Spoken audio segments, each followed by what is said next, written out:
ഉറക്കത്തി നീ എന്തൊക്കെയാടാ ഈ കാണിച്ചു കൂട്ടുന്നേ? അതമ്മേ, ഞാൻ ചെറുതായിട്ടൊരു സ്വപ്നം കണ്ടതായിരുന്നു. നീ ഇങ്ങനെ സ്വപ്നം കണ്ടാലേ നിന്റെ പെങ്ങക്ക് ഭർത്താവില്ലാതായി പോവും. അളിയനെന്തു പറ്റി? ദാ നോക്ക്. അളിയൻ ഇന്നലെ എന്റെ അടുത്താണോ കിടന്നത്? ഞാൻ ഉറക്കത്തിലായിരുന്നു അളിയ. ശരിക്കും എന്താ പറ്റിയത്? എന്താ പറ്റിയതോ? ഇടിയും തന്ന് മുഖത്ത് ചൂട് ചായ ഒഴിച്ചിട്ട്. അത് സ്വപ്നത്തിൽ സംഭവിച്ചതാ. പക്ഷേ അളിയനൊന്ന് ഉറക്ക കരഞ്ഞിരുന്നെങ്കിൽ, ഒന്നൊച്ച വച്ചിരുന്നെങ്കിൽ ഞാൻ ഉണർന്നേനെ അളിയ, ഞാൻ ഉണർന്നേനെ. അമ്മ വരാൻ ഒരു 2 മിനിറ്റ് വൈകിയിരുന്നെങ്കിൽ ഞാൻ ഒരിക്കലും ഉണരില്ലായിരുന്നു. അതുപോട്ടെ, അളിയൻ എന്ത് സ്വപ്ന കണ്ടത്? ഞാൻ എന്റെ കടബാധ്യത മുഴുവൻ തീർക്കുന്ന സ്വപ്ന കണ്ടത്. അല്ലാതെ എന്നെ തീർക്കുന്ന സ്വപ്നമല്ലല്ലോ അളിയ. അളിയന്റെ കടബാധ്യത ഒരിക്കലും തീരാത്ത സ്വപ്ന. അളിയനൊന്ന് പിടിക്കോ? എന്റെ ശരീരത്തിൽ അവയങ്ങളൊക്കെ വർക്കേണ്ടോ നോക്കട്ടെ. ദേഹം മുഴുവൻ പൊള്ളിയെന്ന് തോന്നുന്നു. ചൂട് ചായ മുഖത്തൊഴിച്ച്. ഒരു കണക്കിന് അളിയൻ ഭാഗ്യവാനാ. ഞാൻ ഇന്നലെ കണ്ട സ്വപ്നം എന്താണെന്നറിയോ? എന്താ അളിയ? അളിയന്റെ മുഖത്ത് ആസിഡ് ഒഴിച്ച് ഈ വീടിന് ഞാൻ തീയിടുന്നതായിട്ടാ.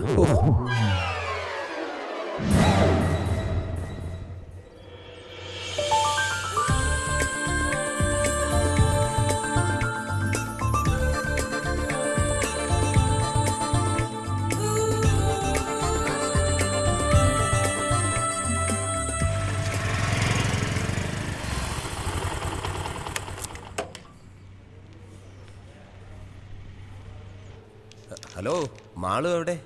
ഡ്യൂട്ടി കഴിഞ്ഞു. ഡ്രസ്സിംഗ് റൂമിലുണ്ടാവും. Thank you. Dressing room.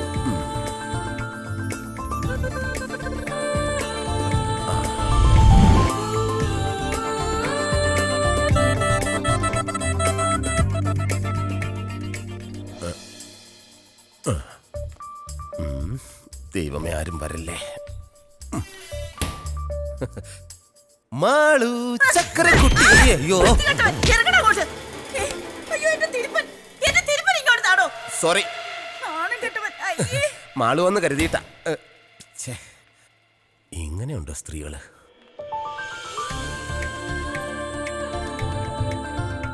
Malu, നീ ഡ്രസ്സിംഗ് റൂമിലുണ്ടെന്ന് കരുതി ഞാൻ അതിനകത്ത് നിന്ന് കയറി.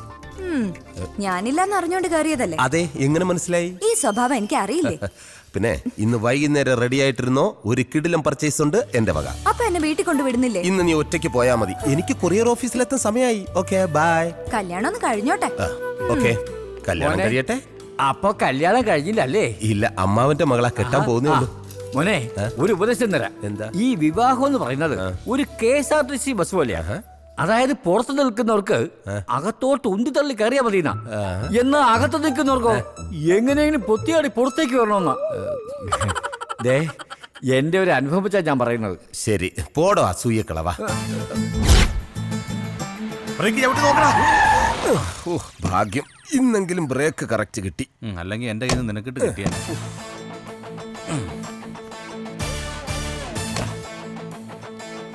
Good morning. Good morning. വെറുതെ നിൽക്കുവാണോ? അതെ, ഒരു ലോഡ് പാഴ്സൽ വണ്ടിയിലുണ്ട്, എല്ലായിടത്തും ഇവിടെ വെച്ചേക്ക്. വാ, സൂക്ഷിച്ചെടുക്കണടാ. വെറുതെ അങ്ങോട്ടും ഇങ്ങോട്ടും നടക്കുക. Good morning. Good morning Jency. ഇതൊക്കെയാണ് വിശേഷങ്ങൾ. അതെ, പഞ്ചാര അടിച്ചുകൊണ്ട് നിൽക്കാതെ ഈ പാഴ്സൽ എല്ലാം പെട്ടെന്ന് സോർട്ട് ചെയ്യാൻ നോക്കാം. ശരി സാർ. ശരി. ജിൻസിക്ക് വല്ല കാര്യമുണ്ടോ അവനൊക്കെ സാറേ സാറെന്നൊക്കെ വിളിക്കാൻ? പിന്നെ ഹണിമൂണൊക്കെ കഴിഞ്ഞിട്ട് എങ്ങനെയുണ്ട്? കുഴപ്പമില്ലായിരുന്നു. വല്ല സംശയം ഉണ്ടായ നമ്മളോടൊക്കെ ചോദിക്കണേ. അതെ ചേട്ടാ, ഒരു കാര്യം ചോദിച്ചാ ആരോടെങ്കിലും പറയൂ? ആരോടും പറയില്ല, ചോദിച്ചോ. 2 വർഷം കഴിഞ്ഞ് കുട്ടികൾ മതിയെന്ന ഞങ്ങളുടെ തീരുമാനം. അതിനെന്താ ചെയ്യണ്ടേ?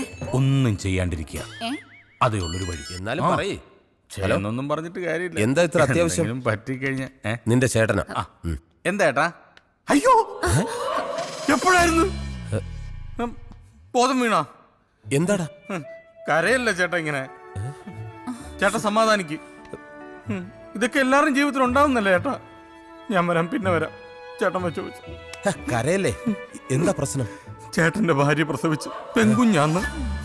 ഒരു പെൺകുഞ്ഞ് ജനിച്ചതിനാണോ നിനക്ക് നിന്റെ ചേട്ടനും ഇത്രയും ടെൻഷൻ? എടാ, പെൺകുഞ്ഞെന്ന് പറഞ്ഞാൽ വീടിന്റെ വിളക്കാണ്, അതറിയോ? ഇപ്പൊ തന്നെ 6 വിളക്കുണ്ട് വീട്ടില്. ഇതിനെല്ലാം കൂടെ എണ്ണ ഒഴിക്കാനുള്ള കാശ് നീ തരുവാടാ? കഴിഞ്ഞ മാസം ശമ്പളം ഇങ്ങനെ നീ സമാധാനപ്പെടും. പാചകം കഴിക്കാൻ വേണ്ടി എല്ലാത്തിനും നല്ല മിടുക്കാണ്. കൊച്ചേ, കവർ വല്ലതും ഉണ്ടെങ്കിൽ അന്നേ. വിളക്കാണ് പോലും. ഇതാർക്കേത്? ബാബാ കല്യാണി. ബാബാ കല്യാണി, ബാബാ കല്യാണി. സ്വാമി ശരണം. അതെ, ഒരാൾക്ക് ശ്രദ്ധയില്ല. ഇത് ജെന്റിൽമാനാ, ഇവൻ കൊണ്ട് കൊടുത്തോളൂ. ദാ ദാ, പ്രിൻസേ ഇത് കൊണ്ടുപോയി പുറത്ത് കളഞ്ഞേ. ദാ, ഇതാരടി തെങ്ങന്തയൊക്കെ കൊറിയറിൽ അയച്ചത്? ഹെ, തേങ്ങയായിട്ട് അയച്ചതാന്നേ. മേൽവിലാസം കറക്റ്റ് അല്ലാത്തത് കൊണ്ട് ഇതിനകത്ത് കിടന്ന് മുളച്ചതാ. ഇനിയുണ്ട് ഒരു 10-16 എണ്ണം. ഇതെല്ലാം എടുത്ത് മാറ്റിയില്ലെങ്കിലേ കൊറിയർ ഓഫീസ് തെങ്ങും തോപ്പായിട്ട് മാറും. കൊണ്ടുകള എടാ, ഇനിയെങ്കിലും നീ കറക്റ്റ് ആയിട്ട് അഡ്രസ് നോക്കി കസ്റ്റമർക്ക് സാധനം കൊടുക്കാൻ നോക്കാം. പോവല്ലേ ഞാൻ എപ്പോ നോക്കിയാലും പോവല്ലേ പോവല്ലേ. പെമ്പിള്ളാറെ വല്ലതും ഉണ്ടെങ്കിൽ ഒരെണ്ണെടുത്ത് തന്നെ. എനിക്ക് മനസ്സിലായി. Ramani K P Charms beauty parlour. Ramani K P Charms beauty parlour. Charms beauty പാർലറിലെ Ramani K P. Come follow me, follow me.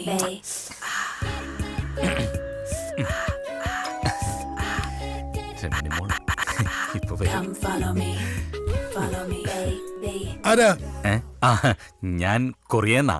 കണ്ടിട്ട് ആഫ്രിക്കയിൽ നിന്നാണെന്ന് കരുതി. കൊറിയല്ല, കൊറിയർ സർവീസ് കേട്ടിട്ടില്ലേ? Super fast courier. ഓ. ഒരു കവർ ഉണ്ടായിരുന്നു. ഇനി തന്നേക്കാം. സാറിനല്ല, പിന്നെ മാഡത്തിനാ. മേഡമോ? ആ, രമണി മാഡത്തിന്. രമണി മേഡമല്ല, മാന ഈ ഞാൻ. അയ്യേ, അതെങ്ങനാ ശരിയാവുന്നത്? രമണി എന്ന് പറയുന്നത് സ്ത്രീയല്ലേ? എടോ, എന്റെ മുഴുവൻ പേര് രമണീദാസൻ നായർ. എന്റെ ജ്യേഷ്ഠന്റെ പേര് ഗൗരീദാസൻ നായർ. എന്റെ അനുജന്റെ പേര് ശോഭനദാസൻ നായർ. ആ ഈശ്വര റായി സാറിന്റെ സഹോദരി ആവാതിരുന്നു ഭാഗ്യം. അതെന്താ? അല്ലെങ്കിൽ സാറിന്റെ അച്ഛൻ ആ സുന്ദരി കൊച്ചിന് ഭാർഗവൻ പിള്ള എന്ന് പേരിട്ടാനെ. ഒരാള് വന്നിരിക്കുന്നത് എന്നാ ഒപ്പ് വേണ്ട. ഒരൊറ്റ ഒപ്പൊപ്പിയുണ്ടല്ലോ, രമണി ചാച്ചൻ ഞായേരി. വാതിലും തുറന്നിട്ടിട്ട് നിന്റെ അച്ഛൻ ഇത് എവിടെ പോയതാടി? ടിവിയുടെ മുമ്പിൽ കാണും. റോഡ് ക്രോസ് ചെയ്യുമ്പോ വണ്ടി ഇടിച്ചെന്നോ? എന്നിട്ട് ഹോസ്പിറ്റലിൽ കൊണ്ടുപോയില്ലേ? അവസാനം മക്കളെല്ലാം കണ്ടിട്ടാണോ മരിച്ചത്? എന്താ എന്ത് പറ്റിയച്ചാ? എല്ലാം പോയി മോളെ. ആക്സിഡന്റിൽ മരിച്ചു. ഈശ്വര, ആരാ അമ്മവാ? ഹ, അത്തിമുറ്റത്തെ ജയന്തി. അതാരാ അമ്മവാ? ഹ, ആ കുങ്കുമപ്പൂവിലെ പ്രൊഫസർ ജയന്തി. ആദ്യം ആ രുദ്രൻ, പിന്നെ ജയന്തി. ഇത് ഞാൻ എങ്ങനെ സഹിക്കും? നിന്റെ അച്ഛന് സീരിയൽ ഭ്രാന്ത് തീർന്നില്ലേ? നിങ്ങൾ കുറെ നേരമായി വന്നിട്ട്? ഇല്ലമ്മാവാ, കുറേ നേരം ആയേ ഉള്ളൂ. ആ, നീ പോയി ചായ എടുക്ക്. ആ. ആ, നീ ചായ കുടിച്ചിട്ട് പോയാ മതി. പോയിട്ട് അത്യാവശ്യമുണ്ട്. ആ, അതെ, എന്താ? പരസ്പരം കാണണം. നമ്മള് ഇപ്പൊ കണ്ടില്ലേ? നല്ല സീരിയലാ, തുടങ്ങാറായി. ഞാൻ കാണാൻ പോവുക. ഇങ്ങനെയുണ്ടോ സീരിയൽ ഭ്രാന്ത്?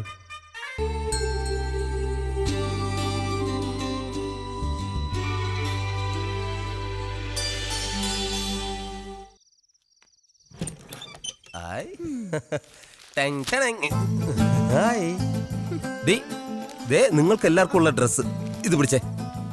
ഈ ഏട്ടന് ഇത്തിരി നേരത്തെ വന്നൂടെ? എടി, നേരത്തെ വന്നാ ഇത്രയും സാധനങ്ങൾ നിനക്ക് വാങ്ങാൻ പറ്റൂ? ആ, ഇവിടെ ആർക്കൊന്നും അറിയില്ലെന്നാ വിചാരം. അല്ല, മാളി ചേച്ചി എന്ത് പറഞ്ഞു? നിന്റെ നാവിന്റെ നീളം അല്പം കുറയ്ക്കാൻ പറഞ്ഞു.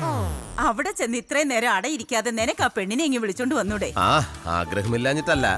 ആദ്യം ഇവളെ നല്ലൊരുത്തന്റെ കൂടെ പറഞ്ഞയക്കട്ടെ. നടന്നത് തന്നെ. വിമലേച്ചിയുടെ കല്യാണം നടത്തിയ കടം ഇതുവരെ തീർന്നിട്ടില്ല. ഒക്കെ നടക്കൂടി. പിന്നെ ഇതെന്തിനാ പാതിരാത്രി ബാങ്ക് വിളിക്കുന്നത്? ഇത് വാങ്കുവിളിയല്ല, നിന്റെ പുന്നാര അളിയന്റെ നിലവിളിയാ. സദാസമയം പാർട്ടി പ്രവർത്തനം അല്ലേ?